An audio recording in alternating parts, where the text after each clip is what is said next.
Let your heart speak. Let your heart listen. Shoulder to shoulder, you won't be alone. Love is around the deepest ocean. Together we're drawn in. I won't let go. It feels so good to be a part of you. All right. Hello, everybody. Hopefully everybody's doing well. Great to see everyone here tonight at Open Diner. Yeah, I'm your host, one of your hosts. My name is Roberta, and I'm with Rano. Want to wave, I am Rano? Ronald. I'm from Rotterdam in the Netherlands. We're glad to see everybody here. Thank you for being here tonight. Our topic tonight is consuming less. So we live in a society that's constantly telling us we need more things, more upgrades, more stuff to feel satisfied and happy. You know, the media pushes us to buy, to consume, to believe that happiness can be found on a shelf or in a shopping cart. And for a moment, sometimes it's true. There is a thrill to getting something new, no doubt about it. But does the happiness really last, or does it fade, leaving us wanting the next thing and the next thing and the next? So tonight we're going to explore what all this means for us, how consumption shapes our lives. And we also have a special musical guest that will join us tonight. Susie, our longtime friend of the show, is going to sing a song for us tonight. A little bit later. So get ready for that. We're very excited. But before Very we start, excited. yeah, very excited, Susie. It's been a while, long time coming. So some reminders. I see there's a lot of new friends here. A little bit about Open Diner. We try to create a supportive environment here where we connect above all our differences. We stay on topic, no criticism. We avoid politics. Remember to mute your microphone when you're not speaking to minimize background noise. And if you could turn on your cameras, that would be great. We'd love to see everybody's faces. And reminder to keep your answers brief when we do speak, so everybody gets a chance to speak. There's a lot of us here tonight. So I'm going to hand it over to Rano for our icebreaker. All right, thank you, Roberta. There's one thing that we're going to have to be very strict on is to try to speak as shortly as possible. You know, if there's a lot of people and each one takes a minute, then the first question will be the whole show. So it is to make the best you can and try to be short. We're going to start with the icebreaker, and it will have to be a very short one. The icebreaker is for a way for us to just get to know each other, to warm up, and you know, to just feel a little loose. It's going to be a simple question. Start with your name, where you're joining us from, and you answer this question in one sentence. What is one thing you bought that you never regretted? Our show today is about shopping, so let's start with this question. I think it's appropriate. Your name, where you're from, and this answer to this question in one sentence. What is one thing that you bought that you have never regretted? I'm going to give you an example. My name is Ronald. I'm joining us from Rotterdam in the Netherlands. And that thing for me was my bike. The thing that I've purchased that I never regretted is my pianos and guitars. Thank you. Oh, Susie from the Big Island. I'll go. I'm Roberta from Long Island, New York. And the one thing that I bought that I never regret in one sentence, an outdoor table where a bunch of people could sit, friends, for meals.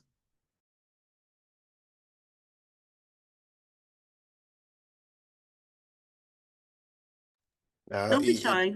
You don't need to raise your hands. You just, when there is a silent, just unmute yourself, speak, and then mute yourself afterward. Hello everyone, this is Romel from Toronto, and one thing I have purchased I would never regret is start using my organic supplements. Thank you.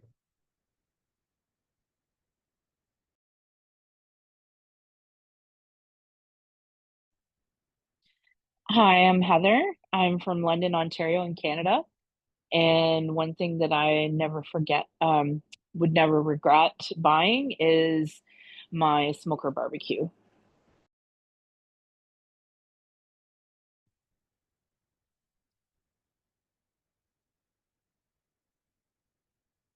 Okay, I guess I'll go. My name's Neek. I am from Georgia. And one thing I don't regret buying is my gaming computer.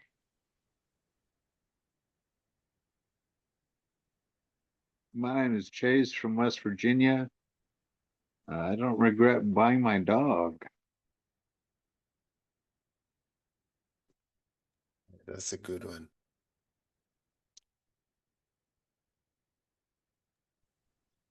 Hello everyone.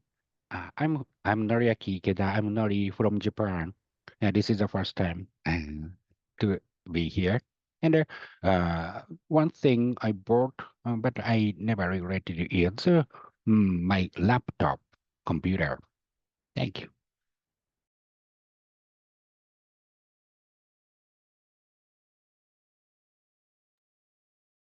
I guess I'll go. My name is Sarah. I'm in Florida, originally from New York. It's my first time here. And I know most people don't think about it, but you know, when I was one of those people who waited till the very last minute to buy a phone, and now I can't seem to live without it. So it's like I'm attached to it. So I don't know why I waited so long. That is very funny. I am Alisa from Brooklyn, New York, and I thought I'll be the last person on the planet who will buy the phone, you know, and now I can step, at 5 minutes I'm without it, and I'm start panicking, you know. Uh-oh. Hi, my name is Tina, and I'm originally from New Jersey, but I actually living in Florida now. I just moved down here about a year and a half ago. And unfortunately, I have 3 phones and 5 laptops. So I'm an IT nerd. So if you need some help, let me know. Good to know. Where in Florida are you? I'm in Fort Myers. Oh, I'm in You? St. Augustine. Oh, I love that. Oh yeah, I love it. I love it over here too. I've I been work there. I work from home, pretty much. One thing I have to remind you, please, we have to be short. So that's Oh, because there's a sorry. lot of us. Don't worry about it. But there's always be that. So we'll have to remind you frequently. Don't next. I guess I can go. My name is Nancy, and I'm from Illinois, Chicago suburb. And I was sitting here trying to think, but you know, I didn't want to say phone because everybody was saying phone, but I have to say phone because I mean, when I first got, I didn't want it. I thought, well, this is just a waste. And then I thought, okay, it'll be nice to have one in the car in case something happens. But now I had a doctor's appointment Remember, yesterday. short. Shh. Short, quick. Doctor's appointment was late. They told me to come in, and I had to go out to my car to get my phone because I was in a panic. Done.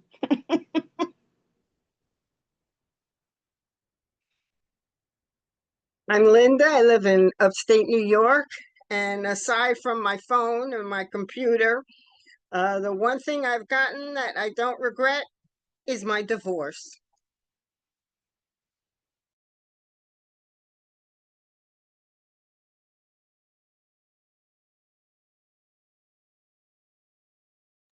Anybody else want to go? A 4 if I'm Go. saying. Yes, I can go. Hi, this is Aparna. I am calling from Wisconsin, Milwaukee, Wisconsin. One thing I don't regret is to buying travel Wi-Fi. That has, yeah, saved my life while working when I'm traveling. I'm in IT, so it just works out.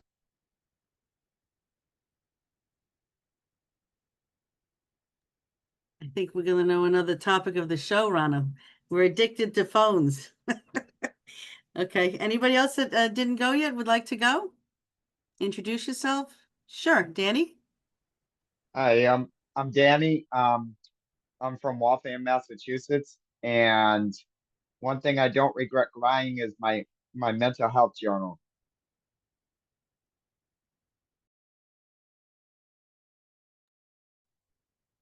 Hi, my name is Chris. I'm from Albany, New York. One thing I bought that I never regretted is using Christmas lights all year round to see something sparkly when the days are rough.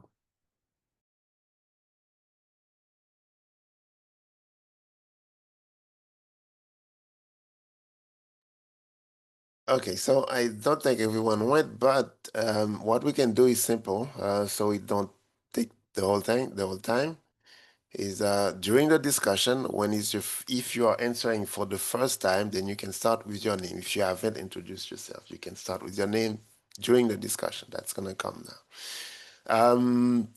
The next thing we're gonna watch is a very short clip called "The Rules of the Round Table." And the rules of the round table are simply the rules that we follow here in Open Diner that gives us the opportunity to have a very warm, very lively discussion where everyone is included. So pay attention, it's extremely short.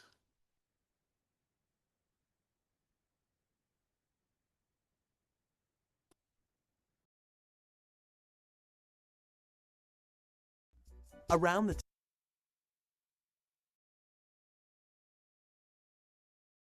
the rules of the round table. Around the table, no one is more important or less important. Everyone is equal and very important.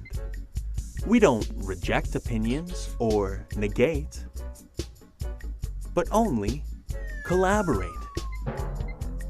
The real solution won't come from knowledge or verbal perfection, but only from our connection.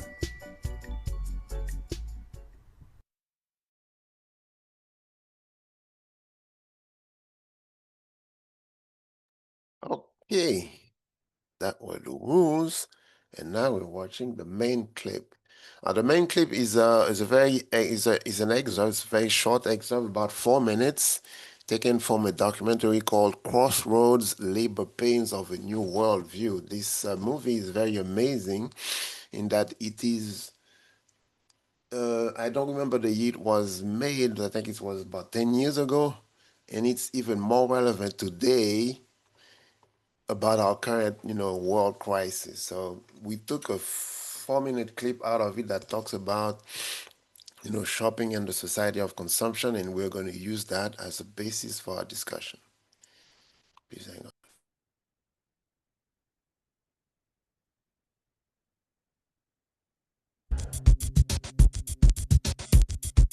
You know, it's astonishing to me that we don't realize we make this all up.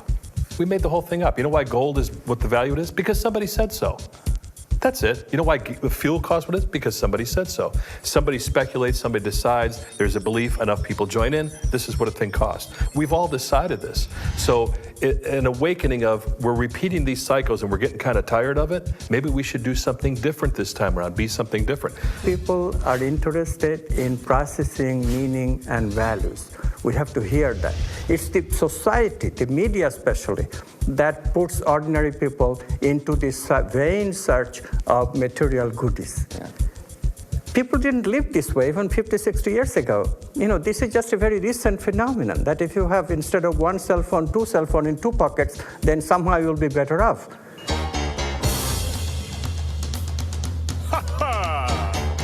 Right. I'm the king of excess. I'm the sultan of sales.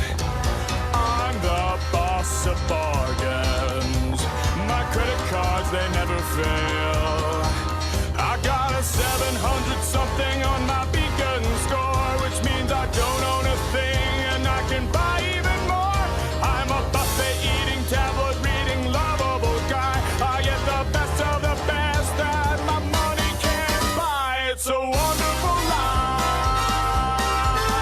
It's a wonderful life with my red-headed wife. It's a wonderful life. The average U.S. person now consumes twice as much as they did 50 years ago. Ask your grandma. In her day, stewardship and resourcefulness and thrift were valued. So So how did this happen? Shortly after World War II, these guys were figuring out how to ramp up the economy. Retailing analyst Victor Lebeau articulated the solution that's become the norm for the whole system. He said, our enormously productive economy demands that we make consumption our way of life, that we convert the buying and use of goods into rituals, that we seek our spiritual satisfaction, our ego satisfaction in consumption. We need things consumed, burned up, replaced, and discarded at an ever-accelerating rate. Advertisements and media in general plays a big role in this. Each of us in the U.S. is targeted with over 3,000 advertisements a day. We see more advertisements in 1 year than people 50 years ago saw in a lifetime. And if you think about it, what's the point of an ad except to make us unhappy with what we have? So 3,000 times a day, we're told our hair is wrong, our skin is wrong, our clothes are wrong, our furniture is wrong, our car is wrong, we are wrong, but it can all be made right if we just go shopping. I don't know that people are always aware of it until you ask powerful questions.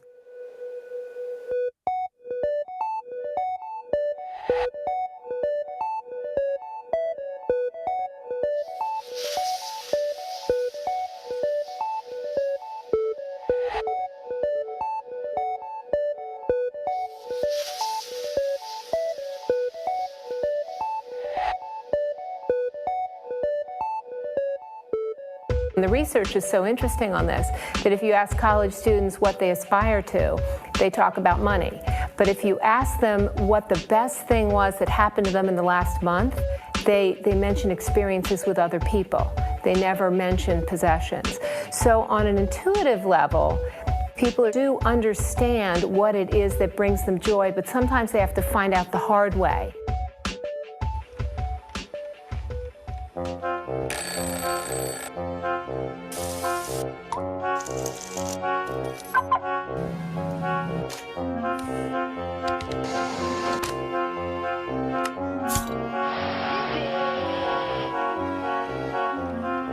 So we're in this ridiculous situation where we go to work, maybe 2 jobs even, and we come home and we're exhausted, so we plop down on our new couch and watch TV, and the commercials tell us you suck, so you gotta go to the mall to buy something to feel better, and then you gotta go to work more to pay for the stuff you just bought, so you come home and you're more tired, so you sit down and you watch more TV, and it tells you to go to the mall again, and we're on this crazy work, watch, spend treadmill, and we could just stop.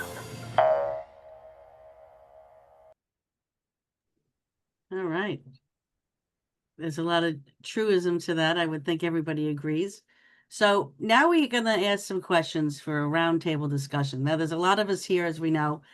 So we'll put the question in the chat, and we're going to do a popcorn style. Popcorn meaning when popcorn's ready to pop, it pops. So if you feel you'd like to answer the question, we'll try to give everybody a chance. So keep it brief. And I'll put the question in the chat. And the question is going to be this. Do you think that happiness can truly be bought through material things? Do we think that we could buy happiness through material things? Who'd like to start? I will. I think absolutely not. I worked for 9 millionaires, and they all wanted to change lives with me. They were miserable, so no. Thanks.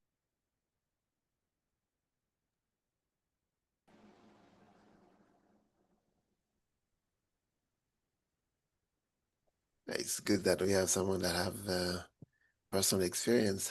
It's just If those material things were such like things like as a home or like a bed or some type of a shelter type of item for somebody that really needed it, then yeah, possibly some items that may be needed. I think you absolutely can buy happiness with material things. Let's be real. The reality is most people are having trouble paying their bills. And if people had the money to be able to just do that, they'd be a lot happier. Now, will they always be happy? No, but it can. It could definitely be bought. If my bills were paid like I needed them to be, I'd be happy. I think it's a balance. I think it's a balance. I don't think I don't think it can be put in one way or the other. Of course, money does make life easier, but I also believe that too much money makes things difficult. So I think it's a balance.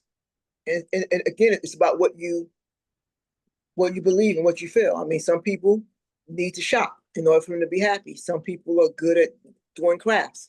So I think it's a balance. You have to figure out what your balance is.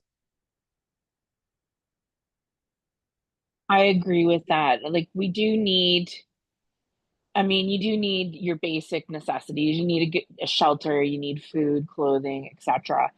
Um, but after that, I think too much can make you unhappy too. You know, you just keep buying, buying, and buying, and you know, you use the item that you just bought for maybe 15 minutes and then kind of toss it. So I remember, I can't remember what the study was, but basically it said there's a kind of a cutoff to where your income level, like where your income level should be to be happy, and it was really just middle class. Like I think it was around 80,000. So I mean that's not oodles amount of money right now. That's just basically getting by and you know in a comfortable way, I think, in this world. So Couple of reminders. First of all, the chat is open. If you can't speak, you can also write in the chat. And of course, remember to speak as shortly as you can, so you can give room to everyone else. And Victoria specifically, also, you don't need to raise your hand. You can just jump in whenever there's a silence. Go ahead. Yeah, I think material things do make you feel happy because I mean within reason. Like I'm not saying that you go and buy things you don't need, you know. But say like you have a TV and a really nice TV, isn't that enjoyable on a Friday night to see movies on that TV? Yeah. You know, isn't it nice to have a nice wardrobe so that you know you go out and then you know people see you in a different light, you know, they respect you more because you look nicer, you know. Um so I think yes, I think it does add to happiness. Yeah. It depends on the person, like, you know, but I think that yes, it adds to your happiness. Sorry, I'm having dinner. Um, so yes, I think it contributes. That's it. So the consent. Go ahead. Oh, Who else would like? Nancy, please go ahead. okay. I was just going to say, I think part of the problem is the definition of happiness. Is happiness a momentary enjoyment? Is happiness something you feel deep down inside for a long term? That kind of thing. Because sure, you go to the store, you shop, you bring it home. Oh, this is so great. But it's not actually the be all and the end all of your life, you know? I mean, eventually you're not excited because it's not new anymore. So I think it's happiness is a lot deeper, even though I think for the time being, temporarily, we can satisfy ourselves a little more with things, but I don't think they do much more than that.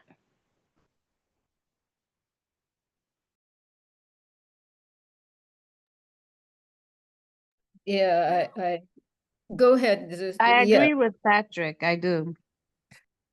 This is real quick. I just read the Theoba Prophecies, and I read it 4 times. It's a really good book. And it says that the number one thing that's holding humanity back from ascension is our desire for material things. And they actually said, we have to buy. And so that's keeping us back on the planet. Okay, cool. Love you. Elisa, you wanted to go?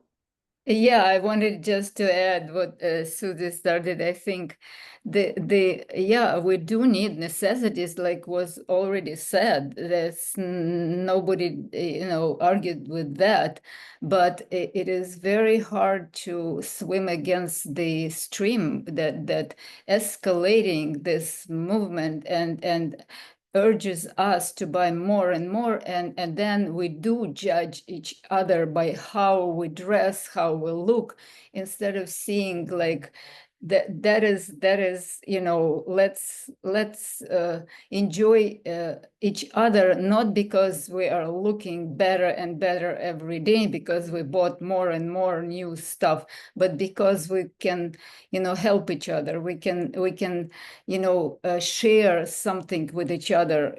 That makes you happy, actually, like we just heard in the clip, because it's very hard to, you know, not to judge a person according to what the person acquires. But this is, I think it's a very wrong direction. I'd like to read some of the comments. Go ahead, Ron. I was going to read some of the comments in the chat. You can go ahead. Rommel wrote, a true happiness is helping other people be happy and enjoying the process of it. It comes down to from within, not from material things. Okay. Patrick wrote, that's why he makes art for other people, and that makes him smile. There's a difference between buying something because you genuinely need it or want it and buying something just for the sake of buying something. And Chris wrote, through savers versus thrifty spenders, goals, wants versus needs. The thing you get needs to maintains the cost, like electricity, insurance. So necessities, most people are saying. So those things obviously can make us happy with. That's what the chat's saying. Go ahead, Ronald. Yeah, there's this distinction between the necessities, you know, that we need to maintain our lives and our families, and you know, the enjoyment of, you know, the satisfaction that we get from being able to satisfy those needs, and happiness itself, which is, you know, the ability to be like floating on a cloud above everything and not fall down from it.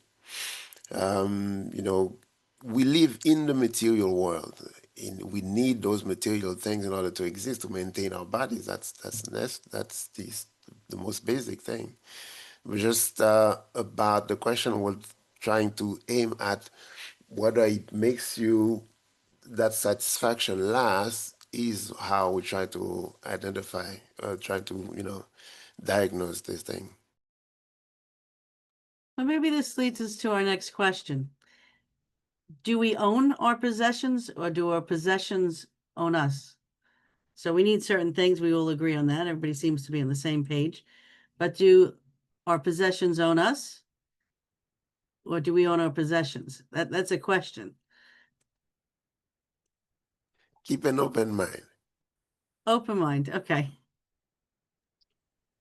Many times possession owners, though we think that we own them, it's kind of like, you know, you never know from necessity when it becomes addiction.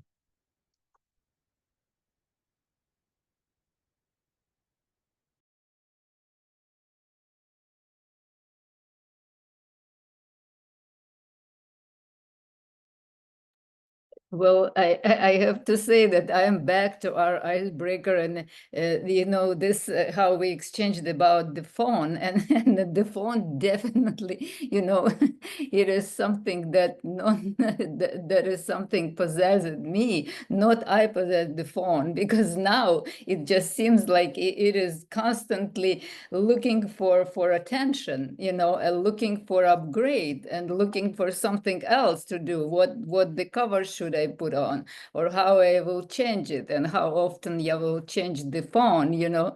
That is definitely something. Everything nowadays is pretty much addicting. You know, they got games, TVs, computers, all that. They make everything so addicting, like you want to be on it all the time. Uh, that's just kind of how I feel. You know, games, new cars, even. You know, they got new cars. You want to drive them more. They got new electric bikes, new electric scooters, new electric skateboards. You know, everything's just kind of newer these days. Everything's just so much more advanced. It's just more addicting. And I'd like to say that that's not just a problem with us buying stuff, but that's a problem with us not getting any exercise anymore. We don't have to walk anywhere. We can just take anything and go anywhere we want without doing anything.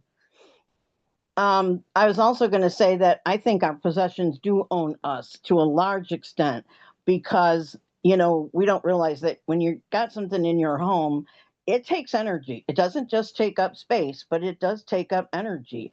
And if you have too much, I know that's how I feel. I'm exhausted looking at all the junk in this place and I can't wait to get rid of it.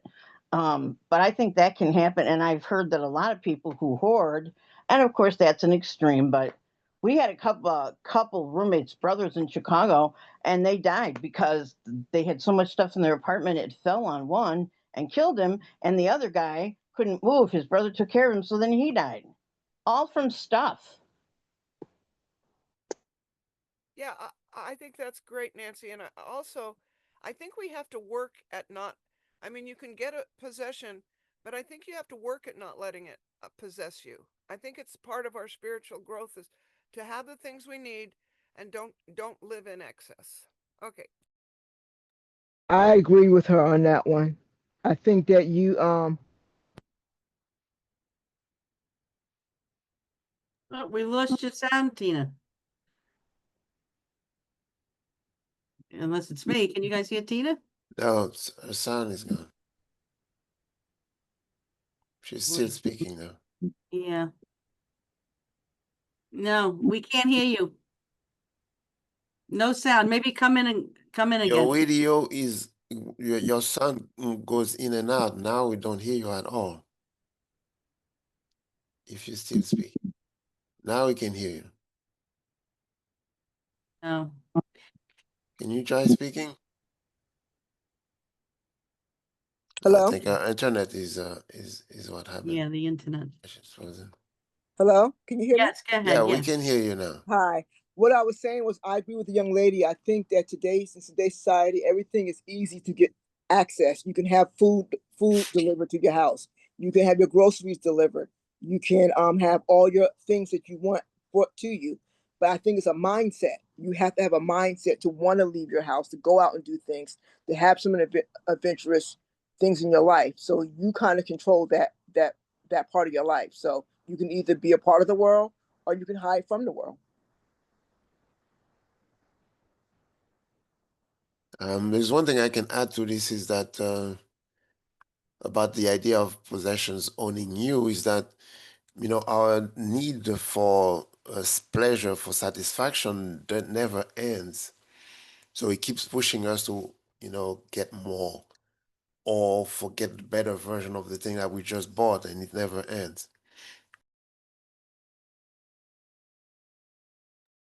I'll add something that Patrick wrote in the chat, which is interesting.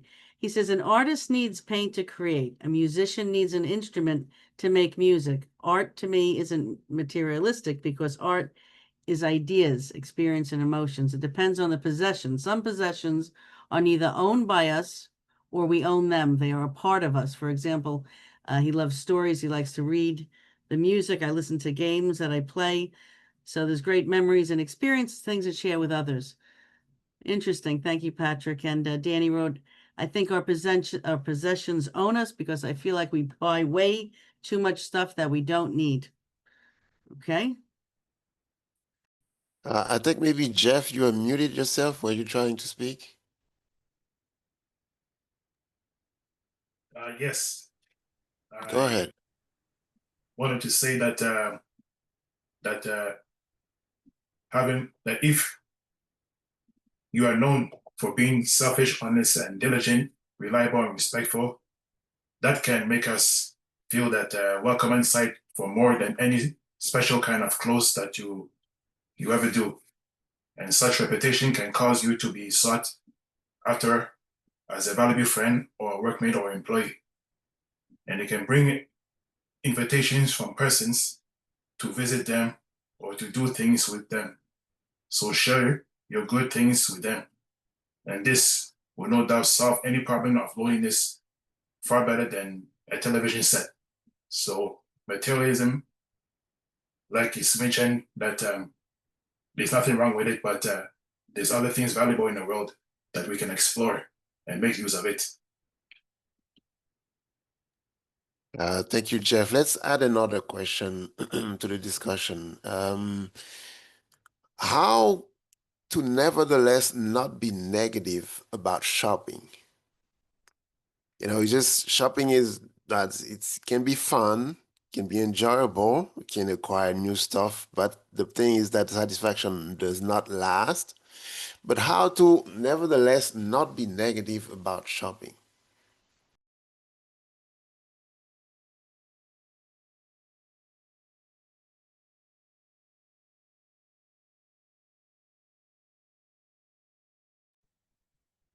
Maybe word it in a different way, Rano. I actually, can you hear me? Go ahead, Tina. You muted yourself.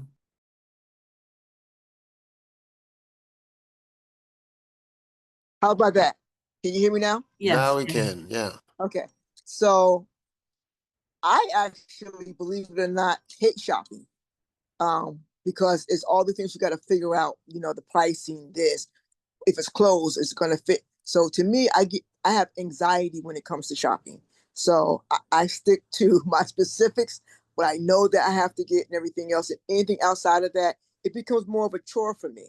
So I would love to know how to get that anxiety off of me to be able to find the enjoyment in shopping. Because I don't find it enjoyable right now.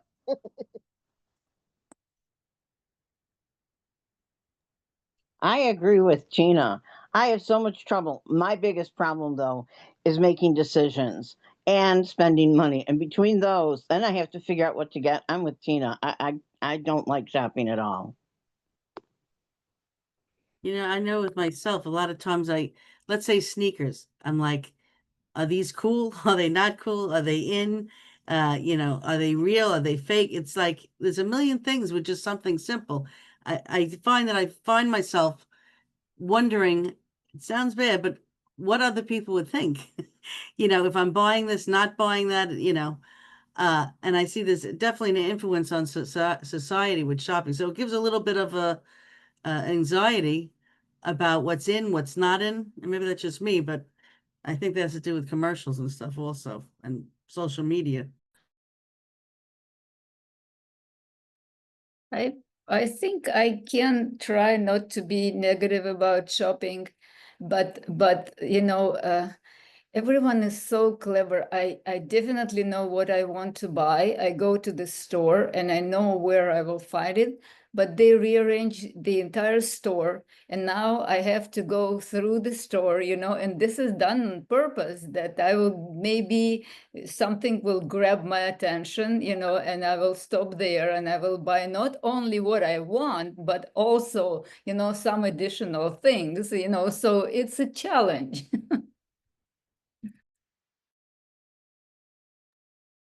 I used to love to shop, but now I have to do things to make it fun. Like at Walmart, I'll get a cart, and then it's like being at Disneyland. I mean, something to make it more fun.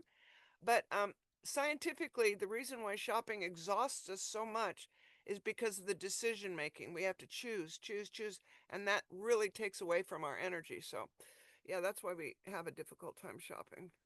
Thank you. That segues into our next question, actually. Hang on, I think Jeff wanted to tweak. Oh, Jeff, I'm sorry.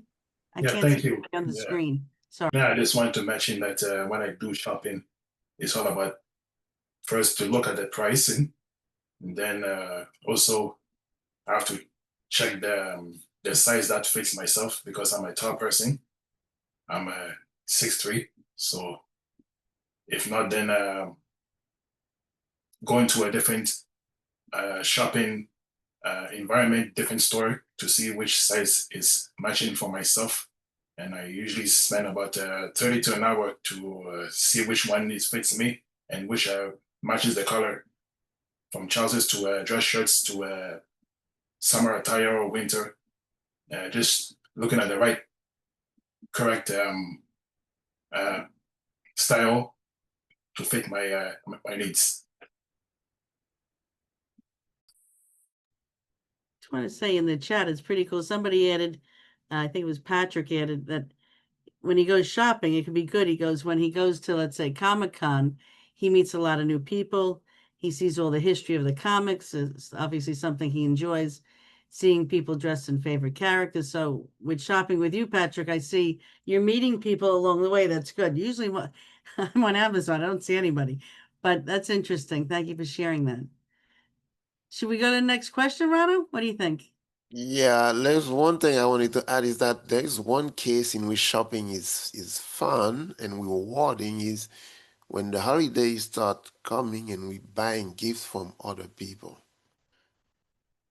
Go to the next question. Okay, so everybody was saying about, overconsumption and buying this and having 3 phones, 5 computers, different things, and addicted to social media. So the question is this: can simplicity of having less actually bring peace? Do you think if we have less, we'd be happier, peaceful?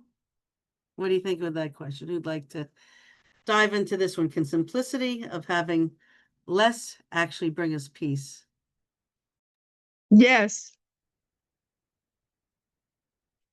I'm like Marie Kondo, the organizing woman. And I think, yes, I think that happiness, like it can bring you joy if you're able and afford to buy the things that you actually need. And then if you have less things, it's more peace in your life because you won't be misplacing things. You can find things, like I noticed that with me. And then you come to an apartment or house that is orderly, so it brings you peace, like a feng shui type of thing. Yeah, that's it. Yeah.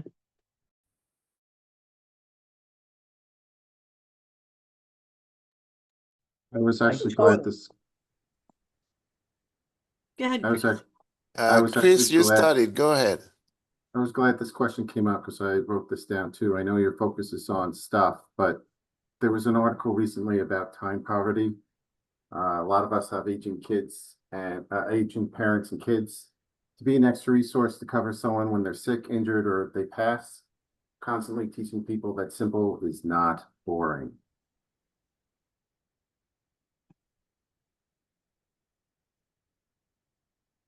I know I could add to that. When I was younger, we didn't have phones.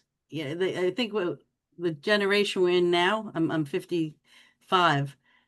I'm the last generation that knows what it's like to not have internet. And I was looking at pictures and videos from years ago.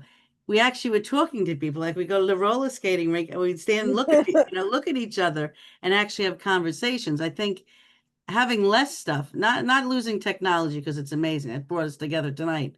But I think there's time for it, but we lost a lot of connection of people because of stuff, Maybe someone wants to add. Roberta, that's exactly what I was going to say. I feel like I'm not going to say my age, but I sit back and I think about all the things that I used to do or did, playing cards or being outside or just talking to each other or creating games and things to do with each other.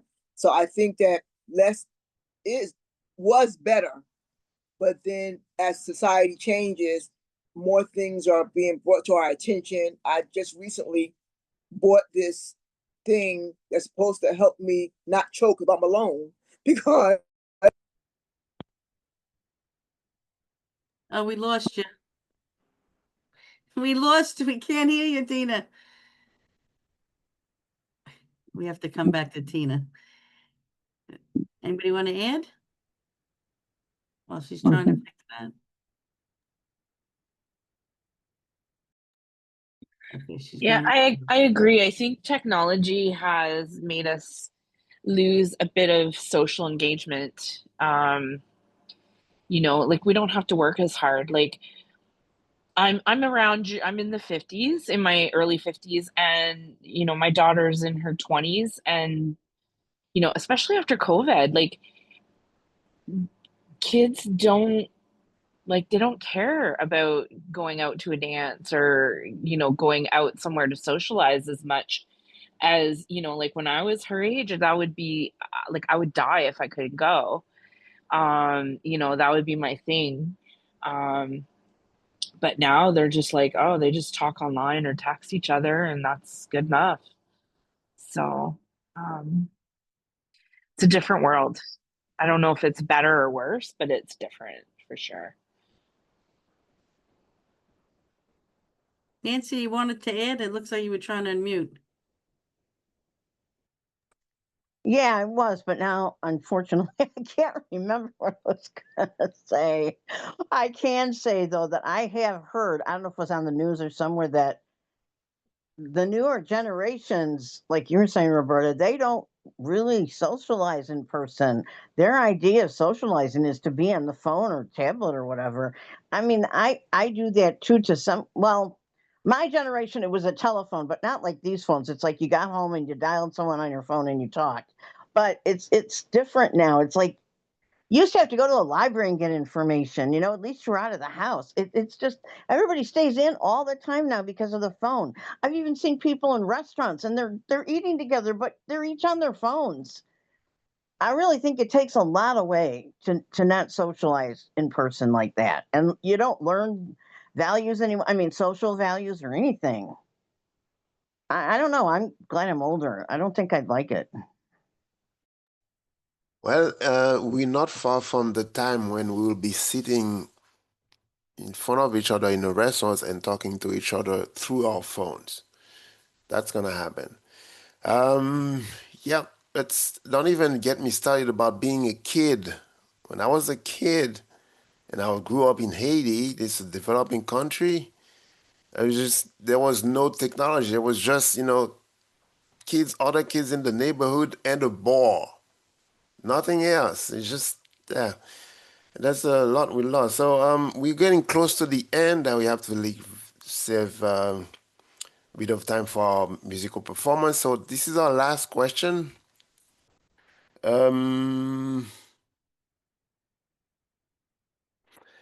Number 12, does consumer culture distract us from deeper connections with people? Does consumer culture distract us from deeper connections with people?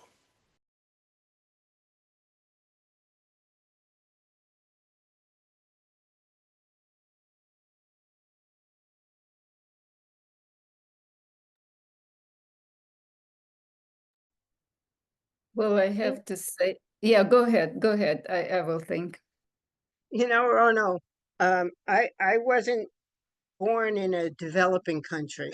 I was raised in New York City. However, I'm 75 years old. So when I was a kid, we didn't have technology and we didn't want to stay in the house with our parents. The best thing we could do was go out and meet our friends somewhere. Yeah, I know what it's like to grow up without technology. And we had a lot of fun. Yeah, but nowadays, it's dangerous out there for kids.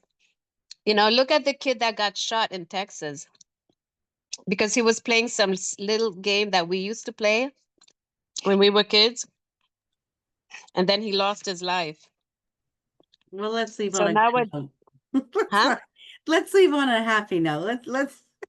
It's awful what happened, I know, but let's try to go back to the question. We don't have much time left. That's why, Victoria. So the question is, do you think that the consumer culture distracts us from deeper connections with people? Maybe not the consumer culture so much, but I would think technology today, what I'm hearing, what everybody's saying. Yeah. Right? It's good and it's bad because like look at us. If it hadn't been for Zoom, we wouldn't be connecting, But then again, it doesn't give us an incentive to see each other face to face and hang out,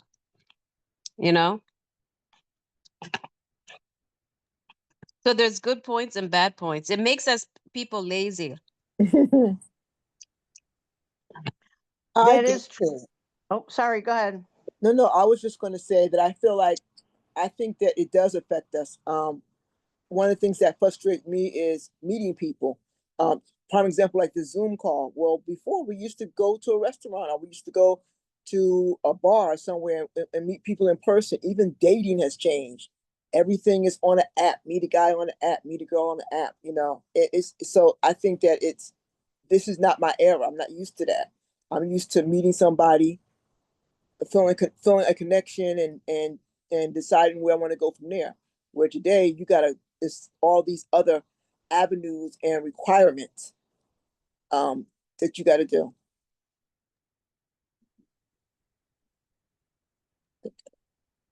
Just to add to that, as you said, like when you go online, let's say to meet somebody dating wise, everything like consumer culture, it's Amazon. You buy something, you don't want it, return it. 2 seconds, a label comes. I don't want it. No good. You meet somebody online, you ghost them. Oh, I don't like that. We became very, I think, desensitized towards people's feelings. I don't know how you guys feel about that, but it's you can take them or leave them. You just press a button and they're gone. It's not like you're in front of somebody, you know? I think it has affected us.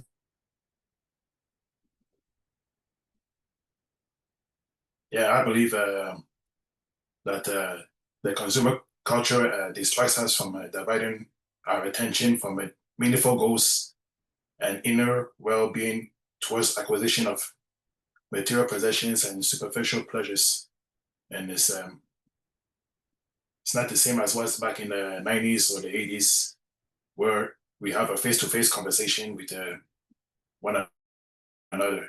That is being distracted by technology, events, and other material requirements that some people want to possess, but the longer they hold into that material possession, they lose focus on what's important because they spend too much time on one thing that is the least of what they need for others to listen to them and to the other importance that they need from that other individual.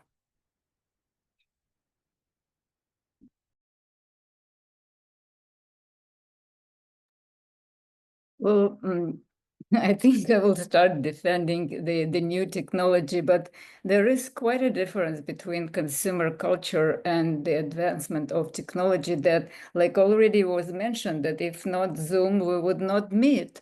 And how can you communicate now? We can communicate with our families or friends who are all over the world. This is an amazing opportunity. This is incredible. We're now so interconnected. Whatever happens, in Iceland, we know, whatever happens everywhere, we're already aware, which is great.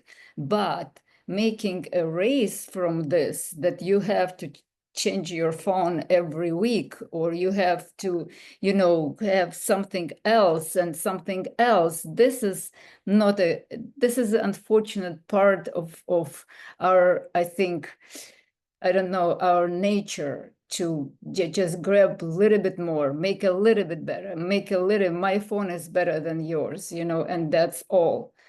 There are very few people like me, wait like until it will die and then I will go to something. And there are how many generation of phones already were developed, and it's not necessary.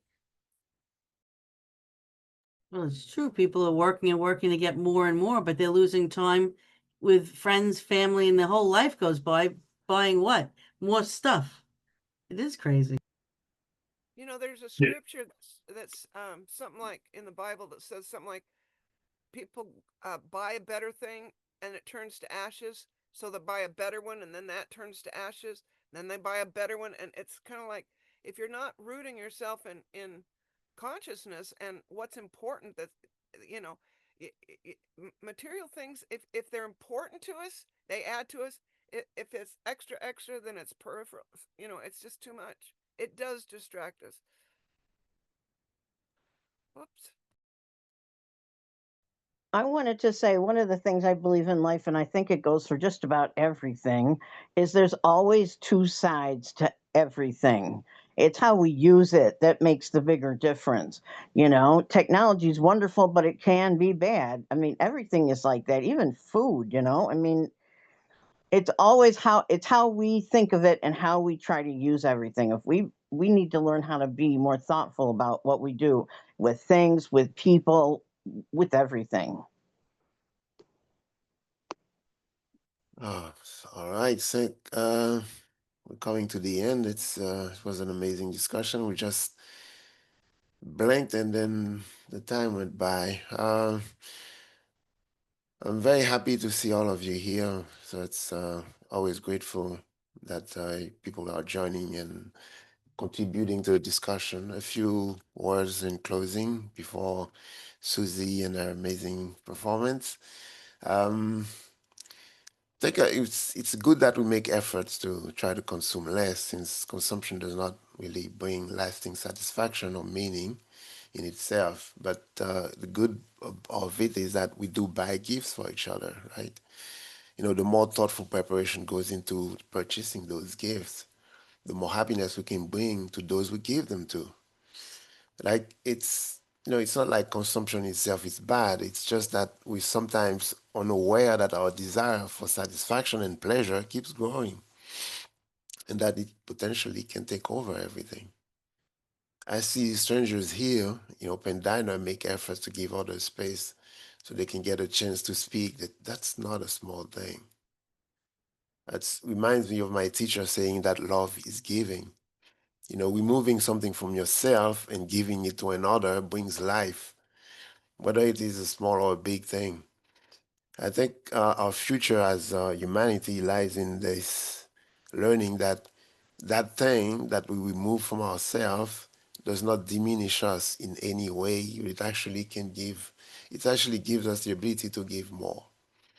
And the joy that we get from giving more is infinite. We will be so happy to see all of you again in 2 weeks. Subject in 2 weeks will be transformations. And Susie, if you are ready, I'm ready. please go ahead.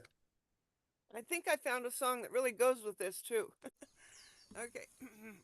This is from The Princess and the Frog. Doesn't matter what you look like. Doesn't even matter what you wear. How many rings are on your finger? We don't care. No, we don't care. Don't matter where you come from. Don't even matter what you are. A brown, a black, a red, a white. We had them all in here. We've had them all in here. And they all knew what they wanted. And they wanted me to do. I told them what they needed, just like I be telling you. You gotta dig, dig, dig a little deeper. You don't know who you are. You gotta dig a little deeper. It ain't really that far when you find out who you are. Find out what you need. Blue skies and sunshine guaranteed. We gotta dig. We gotta dig. Were you rich once? You wanna be rich again? That ain't gonna make you happy. Did it make you happy then? No. Money ain't got no soul. Money ain't got no heart. All we need is self-control. Make ourselves a brand new start. We gotta dig a little deeper. Find out where to go. You gotta dig a little deeper. Tell the people Susie told you so. Can't tell you what you'll find. Maybe you'll find peace of mind. Dig a little deeper and you'll know. You gotta dig. You gotta dig. We gotta dig a little deeper. For you it might be tough. We gotta dig, dig, dig a little deeper. You ain't dug nearly far enough. Dig down deep inside yourself. Find out what you need. Blue skies and sunshine guaranteed. We gotta dig. We gotta dig. Dig, dig, dig deeper. You, it might be tough. Gotta dig, dig, dig a little deeper. You ain't dug really far enough. Dig down deep inside yourself. Find out what we need. Blue skies and sunshine. Blue skies and sunshine. Blue skies and sunshine. Blue skies and sunshine guaranteed. There you go. Thank you, Susie. We got to learn to dig, but don't buy 2 shovels. Don't buy 2 shovels. But Say it again. I didn't hear you, Roberta. I said we have to dig a little deeper, but don't buy 2 shovels. But amazing job, Susie. Thank you for the words of that song. Were amazing. I wanted to we forgot to tell you some reminders to keep in touch with us at Open Diners. You could join us on our meetup group. You can follow us on Facebook. We also post on Instagram and Nextdoor, Twitter, and Pinterest. If you prefer to subscribe to our email list for a bi-weekly notification about all our events, your email will never be shared with a third party. Some of our old events are on YouTube if you want to watch and share with friends. We invite them to join us. That would be great. And the whole movie that we watched that clip from, we're going to put in the chat. It's called Crossroads: Labor Pains to a New World View. So if you'd like to watch that movie, it's really goes into depth with different things about society today. And thank you again for coming. And like Ronald said, in 2 weeks, our next topic will be transformation. So we hope to see you all here again. We really appreciate it. And it was a lovely evening. Thank you, everybody. Thank you, Susie. Bye. Thank you guys so much. Thank you, Thanks Susie. again, That was Susie. great. Thank Okay, you. hug. Thank you, everyone. Thank you. Bye-bye.